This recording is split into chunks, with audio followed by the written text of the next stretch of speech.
Hi, everyone. Welcome along to the next episode of the Precursive podcast or Precursive Perspective. For those of you rejoining, welcome back. For those of you new to the show, really what we explore in these conversations is the convergence in the worlds of professional services and customer success within the B2B SaaS and professional services environment. So I'm very lucky I get to chat to a lot of people that are a lot smarter and more experienced than I am about this world and how it's changing.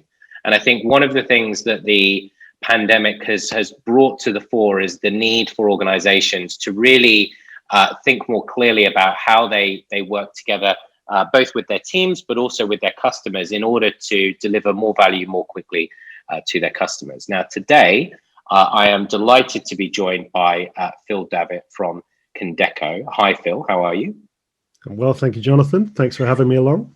Now, these are not always put on video. So for those of you listening, Phil's got a way cooler home office setup than I do. It's like a radio DJ right now, whereas I've just got my terrible little AirPods in. But Phil, can you just give us a little bit of an introduction to the scope of your role at the moment at Condeco, and then perhaps a little bit about your very varied and interesting career prior to that, if you don't mind?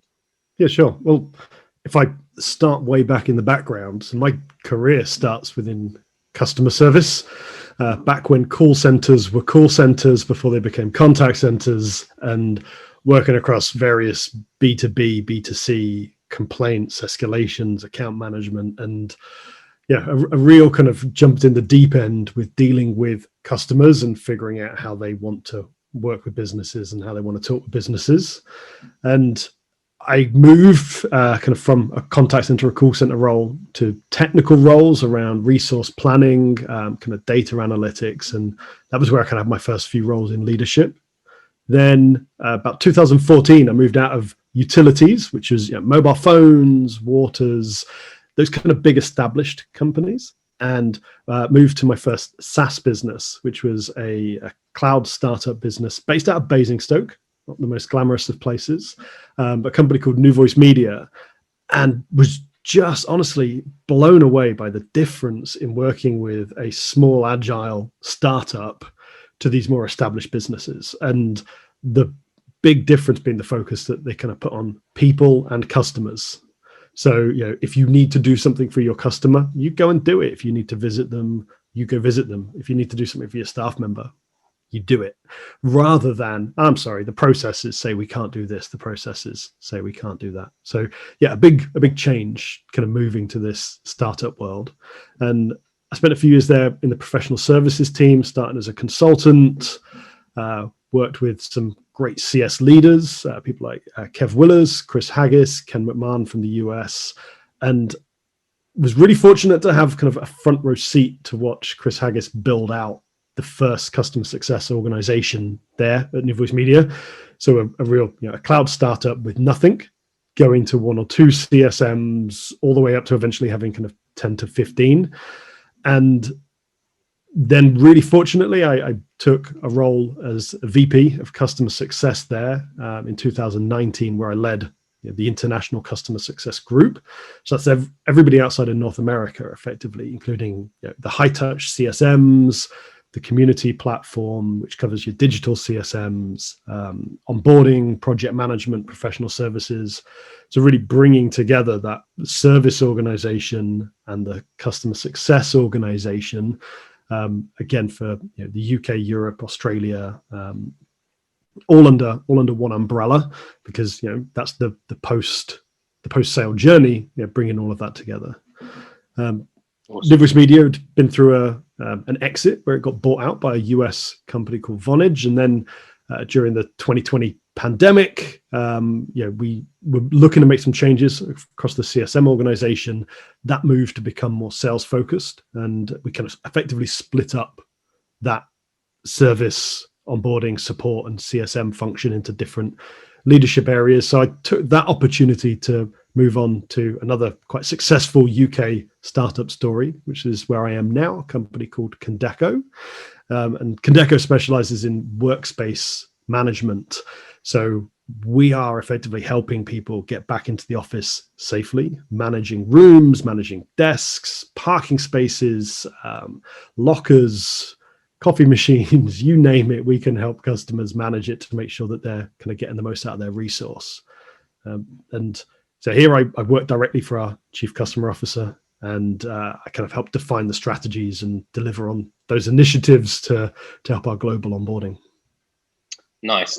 Well, certainly very varied. I mean, you've seen everything from you've seen all of the nuances of the worlds of customer success and services in your career, right? You've seen that capacity planning piece, staffing, delivery, onboarding. And I think, that understanding of the inherent complexity of this world and all the moving pieces, right? It's just one of the most dynamic environments to work within, and I think it's why it's so exciting. And there's quite a few good things that have come out of Basingstoke, so shout out to Debbie, who our head of services, who is from Basingstoke, and one of our new members of Debbie's team who's joining is from Basingstoke. So Basingstoke, massive shout out. I think over your career, you've seen the world of services evolve, and I think that the environment change.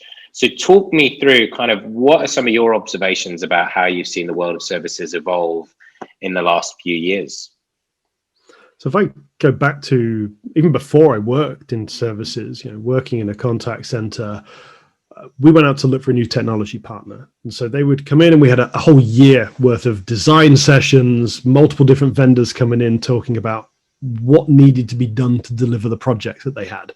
They were talking about telephony trunks being run into buildings, ACD servers, technical equipment needed to be housed.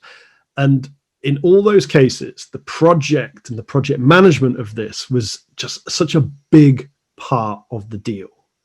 Yeah, because actually, they were trying to maximize what they could sell us and kind of how long it was going to take them to deliver. Because once they've sold their software and their hardware to us and we've paid for it, doesn't particularly matter to them if it takes us 12, 24, 36 months to really deploy it, because we've already bought it. That's their sale is done now for the next 3 to 5 years. And the emergence of cloud and license models, that's kind of really changed that whole thing, because now we've got this opportunity for a much, much longer kind of customer lifetime value. And so the customers that get value earlier on are the ones that are going to upsell and cross-sell and be reference customers, and an improved delivery improves renewal rates. So in that way, the professional services, it's still a really important part, but it kind of takes second place now to the license revenue, which is something that often we would see during the sales cycle in the deal making. Because if somebody needs to shave a little bit of cost off an overall deal, are you going to take it from the ARR, which runs year on year on year, or are you going to take it from your one-time PS costs? And a good PS organization is going to try and avoid reducing the amount of time that they spend with the customer. We don't want to spend less time with the customers. We want to still spend that as much as possible. So the PS margins end up getting eroded. And one of the things that I think I've definitely seen over the last kind of almost 10 years is that PS has gone from this area where it was definitely expected to be making 20, 25, 30% margins, which it can still do in pure services organizations, to the expectation is just cover your costs, wash your face, make sure that you're not costing us money, and then help kind of provide extra value on the ARR somewhere else. Yeah, interesting. And so then if this traditional world of as you say, of like services revenue and margin is being eroded, how are the kind of the traditional delivery models being disrupted as a result? What's changing there? Because as you say, I mean, we've worked together, our respective companies. If we'd have tried to implement Precursive over a 3-year period, I don't think you'd have been very happy. So what is it about, like, how has this world of SaaS disrupted this traditional delivery motion? In what have you seen there? Well, as I was saying, the PS revenue is no longer quite as big a deal as it is, as it was, and compared to the annual recurring revenue. So PS organizations are now trying to find a way to demonstrate that the work that they do influences and it supports growth in ARR. And so whilst a lot of kind of PS businesses will recognize license revenue based on project delivery, there's kind of a strong link there, but we're trying to now move to show that we're actually a revenue growing function, because that's what the C-suite and the board are interested in. That's the conversations they want to be having. And different ways that kind of organizations are doing it. You can have obviously PS teams getting started earlier on in the process. So instead of just, here's the kickoff, let's get going, PS teams start much, much earlier on. And I know this is something that you and your teams kind of are really engaged in, meet the customer well before during the sales cycle, CSMs as well as the PS delivery team. Yep.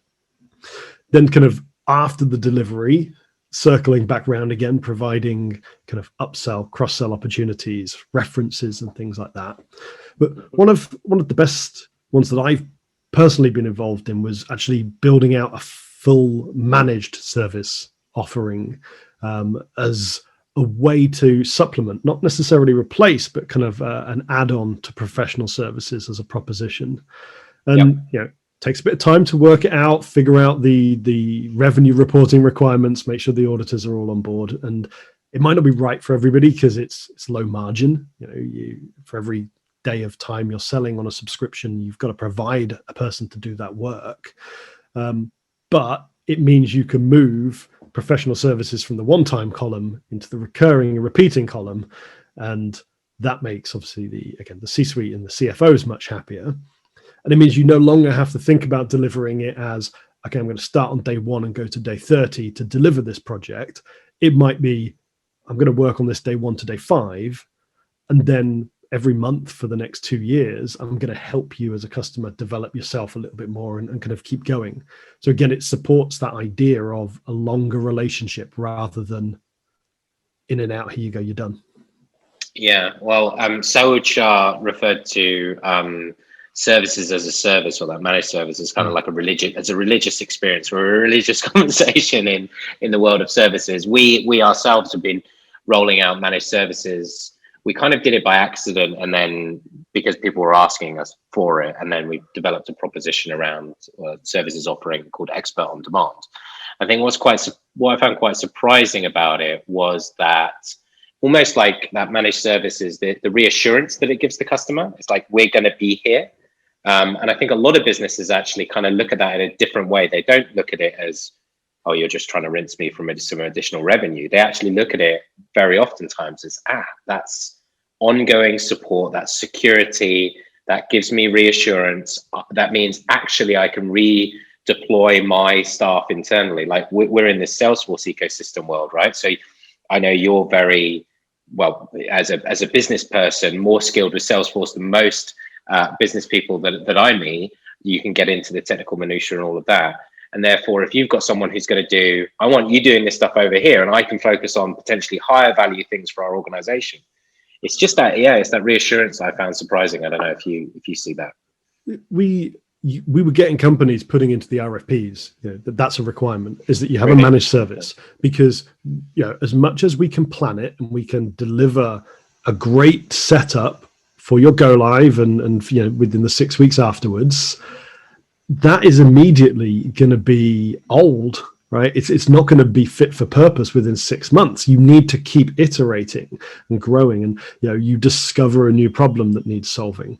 So the options are, you do that in-house. So somebody from the team has to know the product well enough to be able to keep doing that, or you get a managed service and say, great, I'm going to send you these things on a monthly basis. These are the problems I'm looking to solve. Can you build me reports? Can you tweak? Can you configure? Can you kind of make these changes for me? Yeah, but it also, especially in your world with your workspace scheduling solutions and the future of work so rapidly changing over the last 18 months, and there just being these peaks and troughs in terms of like, are we in the office? Are we not in the office? What's culturally, legally, all of that stuff? I could imagine absolutely that stuff would come through. So that's interesting. And a lot of there's a lot of talk, but there's a lot of focus at the moment, particularly around the language of services and customer success around outcomes and value, which are not, and I think that like the concepts are not new, right? It's return on investment, really, in more simplistic terms. But in this world, this kind of outcomes era of like outcomes and value, I'm sure that this is something that you guys see. Why is services all about this at the moment? And then what are some of the key metrics that matter in this area for you? So because services is now an enabler for the licenses, right? It's no longer siloed. It's no longer part of its own business case. We still need to, I guess, to some degree, look at the internal metrics that we know runs a healthy project, right? Utilization, billable rates, burn rates. But actually, that isn't anything that the customers are interested in. So what we need to do is we need to figure out what it is that the clients are interested in, because they bought the product to achieve a particular goal. And something I kind of keep having to remind people is that moving to cloud isn't a goal in itself, right? it's there to deliver something. So we need to figure out what that is. And if you start right at the very top level, the business is there to make money and increase the amount of money that they make. And they're going to do that probably in one of two ways, probably a mixture of both. You're either going to sell more, or you're going to reduce your costs. Sell the same amount, reduce your costs, and make more money. And you probably want to do both. You want to sell more and reduce your costs at the same time. So it's really useful for services leaders to be able to help facilitate that conversation, because you can now talk to a CFO about what they want from the product, because they don't care that feature X does thing Y. What they want to know is, how is that going to drive one of those top level goals? And part of the work that I've done before with our services teams and CS teams was kind of work both directions. So from the top, what are those two goals? And from the bottom, what are our features? And how kind of at each level can you hold those conversations? So if you're talking to an agent, you probably will talk at features level. If you're talking to a team leader or an operational manager, you want to step it up a level, but you're not kind of talking about EBITDA and the bottom line. When you find yourself in a room with a decision maker and a CEO, you probably do want to have those kind of conversations. Yeah. So feature X does thing Y. It's going to help you by doing this. And sure, the move to cloud might be, CapEx to OpEx. Suddenly you're not paying these large fees to maintain your own data centers. So yeah, sure, you're going to have lower costs, but then you're almost just competing and saying, great, we're cheaper than what you're paying for at the moment. And that's not really where any organization wants to be, because there's always somebody cheaper. So now what other benefits can we show you? How else can we demonstrate that we're helping you kind of grow your business? Are you going to be more efficient with your resource? Are you going to increase your customer satisfaction, which will result in additional sales?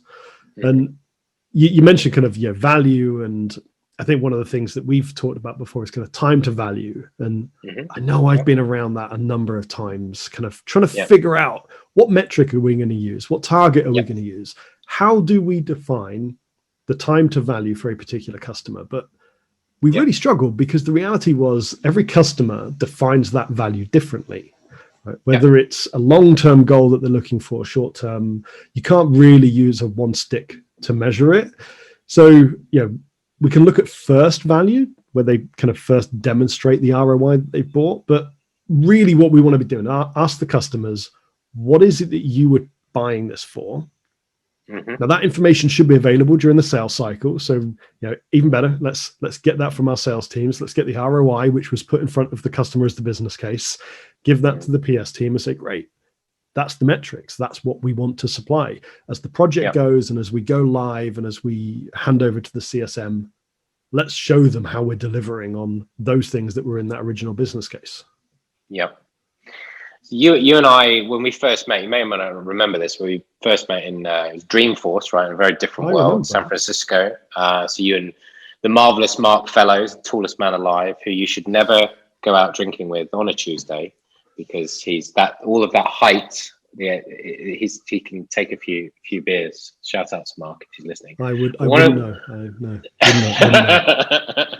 One of the things we talked about then, and we talked about it, I think, then last November as well, was this idea that in services, internal services metrics are very rational and business orientated, like you talked about utilization, margin, et cetera, et cetera. Whereas the world of customer success is much more human, but that world is permeating into the world of services. And you've got these much more modern services metrics around sentiment, around NPS. One comment, Peter Ride, who is the VP of PS at Gainsight, said it was like, we still want to maximize ARR and margin, but via NPS. Like that's the route that we want to get there, which I thought was interesting. And I just think that there's just this real fundamental, like philosophical, not battle, but still like this almost like leveling of how do we rationalize the two, which is again super interesting. There's a great question that Dennis Foy, who was New Voice Media and moved off to Copper, right? US. And the first meeting I had with him, kind of leading the PS organization, he came down and said, "Okay, great. What are the metrics for your department?" I was like, "Okay, well, first off, I guess utilization." He'd go, "Great. What does the customer get for that?" Oh, okay. Well, also, my day rate. He's like, "Great. What does the customer get for that?" And that was kind of the repeated question. And by the third metric, I suddenly realized, okay, I'm going to have to change tact here because I can see where it's going to keep going through the conversation. And so, sure, they show that we're able to run an operation, but they, utilization, billable time, those sort of things aren't telling you how your customers are doing with you. Yeah, I think I definitely think that's true. However, I do think that some people are like subverting some of those traditional metrics. So a great comment that I heard was like, utilization is about balancing utilization or balancing workload, because so for example, one of our customers, their old utilization target was like 85%, and they lowered it to 70%, which is quite significant because they wanted to focus on their team being productive and happy and engaged and retained, because they knew over time that a team with more tenure that was happier delivered better work and better outcomes and all of these types of things. Nice. So I think in a way you can subvert those old metrics and say like, yeah, we care about productive time, productive availability. What does the customer get out of that? They get a happy, engaged, and ideally highly skilled person coming to do the work. But I think that I don't disagree that those outward facing customer metrics is super important, which leads us on to people, talking about people, because services is about people. And I know that you've been very vocal about the remote environment, about the benefits that it brought to you personally around commuting and traveling, some of the things you missed. I think you've been really open about it, and it's nice to see people wearing their heart on their sleeve about things, I think, on LinkedIn rather than some of the self-promotion stuff. So talking about like talent and thinking about the world of services and talent management, kind of like what has the last, what is it now, a couple of years, or at least what has the last 18 months shown you about the world of managing people? And let's talk about that for a bit. Well, if I start even further back before the last 18 months, and a story, and I did recently actually share this on LinkedIn because it is something I find myself thinking about, which was being 18, 19 years old, working in a call center. They have those very formal hierarchies, right? You've got 12 agents with a team leader, 6 team leaders to an operational manager, 3 operational managers to a call center manager, and you have that kind of, you achieve X goals, you move up a rank and things like that. And a friend of mine at the time, a great people person, a woman called Jo Davis, was promoted to become a team leader. And being 19 at the time, I remember kind of saying to her, this is great. You get to tell people what to do now. You're the boss. And she said something along the lines of, I used to work for one person and now I work for 12 people because my job is to make their jobs better. Yeah. And it definitely didn't sink in at the time, right? But kind of years later, it is something that I think back to as kind of like my almost first introduction to the role of, I guess, servant leader. And the last couple of years kind of doing a bit more research on those sorts of things, disc profiles, Myers-Briggs personality, came across something for The Forms of Power by French and Raven. And they talk about something in regards to like role power or legitimate power, which is you've got the job title, you've been promoted, you've got that job, and it's just useless because you can use it once and say, do what I tell you because I'm your boss. That's it. It's gone straight after that. They've lost respect for you.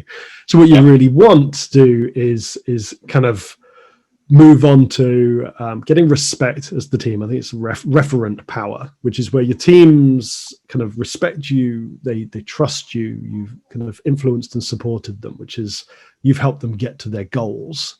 So in short, that's kind of what I try and do. If my team is successful, I'm going to be successful. And if you genuinely want to support your team to realize their goals, I think they can definitely tell.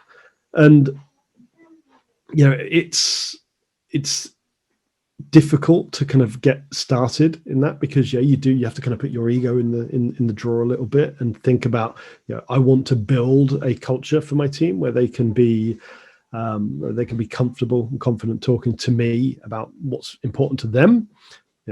Each person on your team has their own goals, their own dreams, what they're trying to achieve. They've also got their own challenges, issues, and kind of things that they're dealing with. As a leader, it's important to create that environment where if they want to, they can come to you and they can talk about those things. They can come to you and say, these are some of the things that I'm dealing with. And this last year has really shown the importance of having that, because you needed this last year to have your teams comfortable and confident to come to you and say, I'm struggling with this. I need that. I need X. You and I talked earlier about the fact that with kids being off school, pretty much 50% of this last year, we need that trust to be built between the teams that I know they're going to achieve their goals. Even if they don't work Monday to Friday, 9 to 5, I know they're going to achieve their goals. They know I've got their back and that they can do that. I feel really fortunate that I know my boss here, our Chief Customer Officer, Kev, he's got my back, and he knows that tomorrow I will probably have to take time off because the nursery's called up again and kind of sent my son home again because he's a little bit warm or he's got a cough, but the work will get done and things will be achieved. And for me, one of the benchmarks that I use to know, am I being successful in creating that environment and supporting that team, is something I say to all my team members. I don't want to ever be surprised by a resignation on the team. That doesn't mean that I don't want anybody to resign, because of course people are going to resign. I don't not expect resignations, but before anybody comes to me and says I'm leaving, I would hope that they've come to me and told me what they want to achieve with their career, right? That we've worked on it together and that we've tried to get to that goal in this company. But if we can't, that's fine, right? If your goal, I honestly had this, I had a professional services consultant, his goal was to go and become a pilot. All right, I can't help you with that. What I can do is I can kind of give you some time to kind of go away and investigate it, a little bit of personal development. It costs quite a lot, so you have to earn some money in order to put yourself through it all. That's what I found out at the time that it was quite expensive. So to support them to get to where they want to be, whether it's in the organization or not, and all of this, it feels like the fluffy side of management, right? It's often talked about as the fluffy side of management, but there's just real tangible benefits to it. Happier employees create happier customers. You mentioned it earlier, right? Your tenured employees are going to deliver better projects. They're going to stay with you because they're looked after. If you don't do regular one-to-ones, if you don't talk about career progression, if you don't let them have the time that they need when they need it, people are going to move on. You're going to have high turnover. That is going to impact your business. There's an art and a science to managing people, and the art is in the softer side, and the science is in using the right processes and activities and methodologies and things like this in order to develop people or manage them and ensure that they're in a productive working environment. I think though that one thing that I've seen is that you can work to create this culture, like that you've talked about, and work at it. One thing that I think is interesting, and this kind of struck me very recently, was that some people will join your company and they will have worked places where they got treated like shit, or that they were not treated like an asset, they were treated like a commodity, and that maybe companies paid lip service to values that were posters on a wall, but in reality never happened. And so there's a degree of cynicism, or there's just a flat out, I don't believe this, right?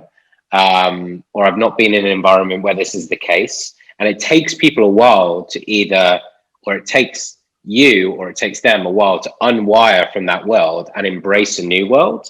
And that sometimes can take, I've seen that take in some instances like a year or longer, because people are like, wow, this actually is different, and people actually mean this stuff. Have you, do you get what I'm saying there? I do. I do. Yeah. And working with project managers, can sometimes be quite senior in kind of, their seniority within the company, lots of years delivering projects for, you think about very, very large kind of organizations, and they've likely been through that where it's on a wall, right? All of those kind of things are, they're on the meeting room walls. These are all of our things that we want to promote. And I've had them kind of say to me, I don't need one-to-ones every week. And I've kind of said, well, that's fine. I'd like to still have them. I like to still have these chats with you on a weekly basis. It helps me keep up to date with kind of what's going on with you. So this one's for me. And you keep doing it and keep doing it and keep doing it. And eventually, they kind of turn around and say, fine, there is value to this, because I find out what's going on with you, Phil. You know what's going on with me. And you find those opportunities to demonstrate that you do live that value. Whereas if you're not having those meetings, if you're not going into those conversations, then you're going to struggle to find those chances to demonstrate, because you need someone to come to you to let you know that they need help, for you to kind of show that it's okay to be vulnerable. Whereas, you you insist on those meetings happening regularly, you can do it. The other part to it is, the kind of lead by example. I found myself caught out by this so many times in the past. When you say to people, I don't want you working to burn yourself out. And they look at you and they say, well, I can see that you're working 50, 60, 70 hours a week. So I know that if I want to be promoted, that's what's expected. And I say, no, it's not what's expected. It's what I have to do. Yeah, okay, that's a stupid example, because you can't do that. The same, with taking holiday and taking leave. And I would say to my team, you have to do it. Take leave regularly, turn your phone off, relax, disconnect from the business.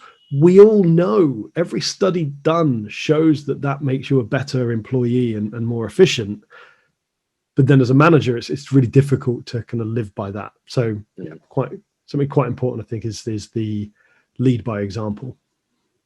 So one of the things that I think is challenging about the services environment, I don't know if you know this, I come from a sales background originally, and back then, and this is going back a lot of years, but back then there was emphasis on you keep your pipeline updated and the importance of that and those types of things. But really, the world of like admin and metrics was not something that individuals had to worry about too much. You basically, as a salesperson, you have to keep your deals updated.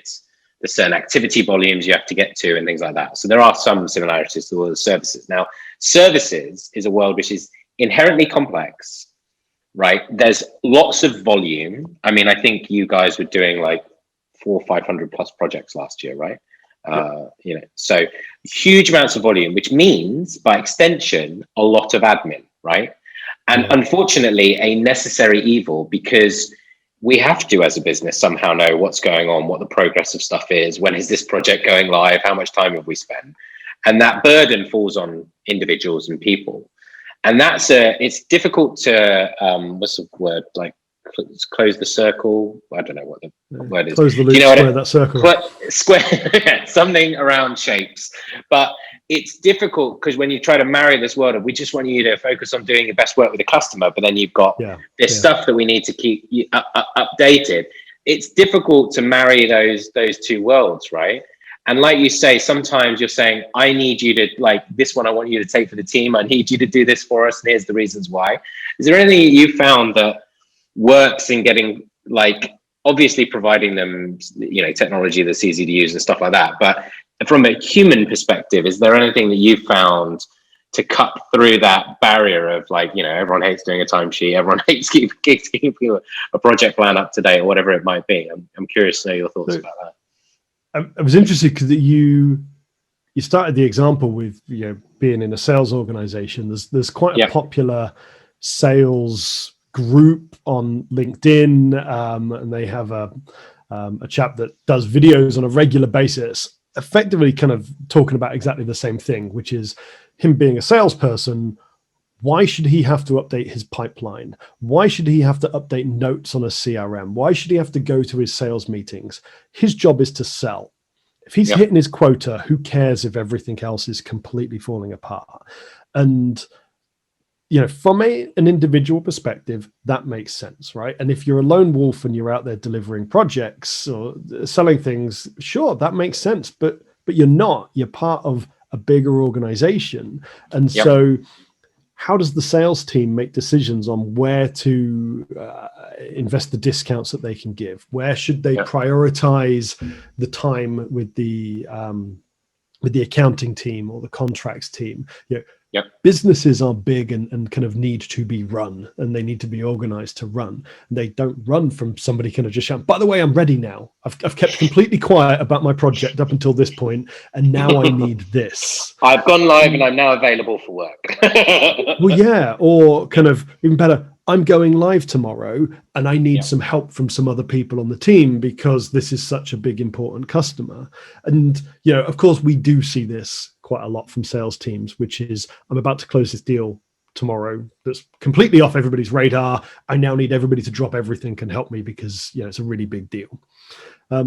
It's the same situation here with projects that, yes, you absolutely could probably just run one or two projects without kind of doing your admin and probably do a great job, but it doesn't help you build a successful organization.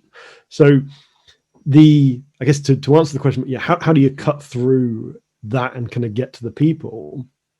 It's the same with anything else. You know, if you think about the feedback process of telling somebody, when you do this, this is the impact of it, and this is what I'd like you to do in the future, both positive and negative. When you do this good thing, here is this great outcome. I'd like you to keep doing it. But when you don't tell me that you've got a go live coming up next week, I can't make sure that the right resources are available. Whatever, it might be swag, right? We're going to a go live and we want to take t-shirts. Well, great, but I gave them all away yesterday because I didn't know that this was coming. If you can let me know in advance that this is going to come up, we can plan our business a little bit better. When you don't tell me this is going to happen, it has a negative impact on your colleagues. And that's the human connection there, is that we're part of a group. You know, you can't just be running this thing on your own because your decisions will impact other people in the group. I like it. I think there's a thread, and I'm super appreciative of you taking the time, Phil. I've really enjoyed the conversation. I think there's a few insights just to kind of summarize there. I think one is, like, you know, I think the example that you gave, actually, I think on the contact centers at the beginning is kind of like, and that, you know, we've sold a product or service that's already done, and now, you know, anything that we do in a professional services environment is just kind of secondary. I thought that example was great because it kind of highlights this idea of ownership, like in a subscription economy, right? Is like, in the old world, when you sold something, almost like that ownership was transferred almost entirely to the customer. Whereas in this new world of SaaS, it's like, well, they're renting the product. And so they can actually get out of that much more easily than they can in the past. So I thought that was a very just practical and pragmatic example. I think the piece around, I think taking what I gather from kind of your experience is like taking a lot of these frameworks and methodologies and actually breaking them down to something a lot more kind of like human, right? And saying, you know, being very self-aware about how people in your team, customers, and these types of things, how they're motivated and the behaviors that kind of come out of that is, for me, the art of professional services, right? Is like understanding the kind of the psychological and the behavioral elements to it, because that is what drives the business outcomes, really, is getting people to do the right things or the best things over and over and over again, and them having the self-awareness as to why they're doing those things for the greater good, if you will. And so I think that, if people can take away that, this ability to educate both internally and externally is absolutely a critical part, I think, of being a successful services leader, and that outside in thinking. And it sounds like you've had a lot of mentors and people that you've worked for who've had that kind of customer centric, customer first thinking, informing how they grow their businesses and how they did go to market strategy. I always count myself lucky that the people that I worked with shaped me, and it sounds like you've had a similar journey. So massively appreciate the time. Thank you ever so much. And It's my pleasure. Best of luck with all of the the ongoing school challenges that we all face. Yeah, hopefully not going to carry on for too much longer.